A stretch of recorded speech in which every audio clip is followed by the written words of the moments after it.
Baik, berita tengah hari ini kita mulakan dengan sidang Dewan Negara. Kerajaan sasar 3 skop utama menjadikan Malaysia sebagai hub digital kedua di rantau Asia. Jadi langsung dari Parlimen bersama Syamimi Saripan. Silakan Mimi.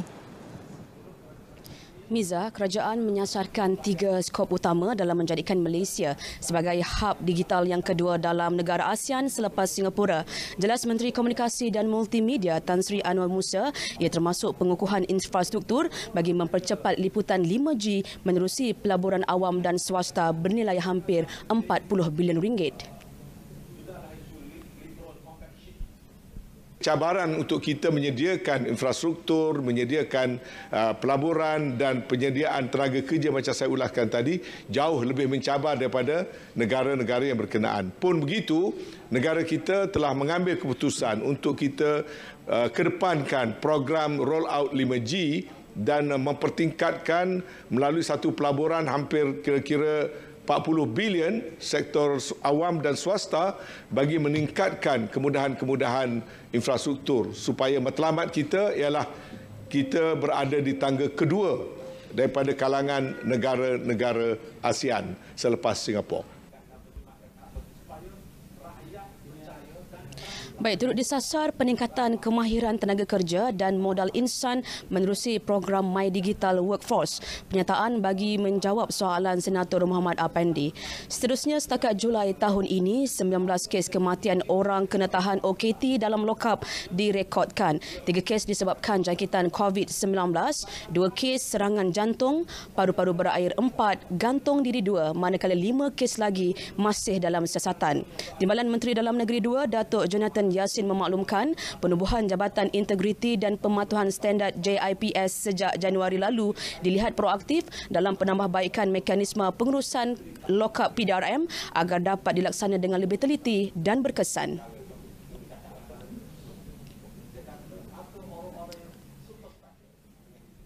Saya ingin memberi jaminan tempat ini bahawa melalui Suruhanjaya Unit Siasatan Jenayah Kematian dalam tahanan yang dibuat sekarang pun, kita punya ada check and balance. Dalam 3 bulan, pihak unit ini ada mesyuarat dengan pihak Suhakam dan pihak Siap. Dan mereka kena bertanggungjawab dengan setiap laporan apa yang berlaku dalam tahanan. Jadi pada masa sekarang, walaupun belum dilaksanakan badan seperti yang disadangkan sebentar tadi, namun kita juga ada check and balance dengan izin Tuan Yang Ketua untuk mengekang kematian di dalam lokap ini.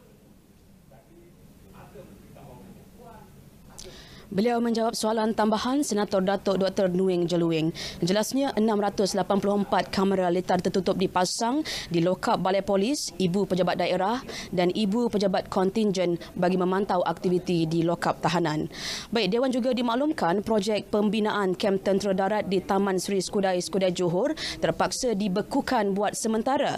Ia bagi menghormati keputusan Mahkamah Tinggi Kuala Lumpur bertarikh 21 Disember 2018 yang memutuskan supaya syarikat Kausar Konsortium Sundaram Berhad KCSB iaitu kontraktor yang bertanggungjawab membina kem tersebut untuk membayar jumlah ganti rugi bernilai 269.5 juta ringgit kepada pihak kerajaan akibat kegagalan menyiapkan projek tersebut mengikut tempoh waktu yang ditetapkan.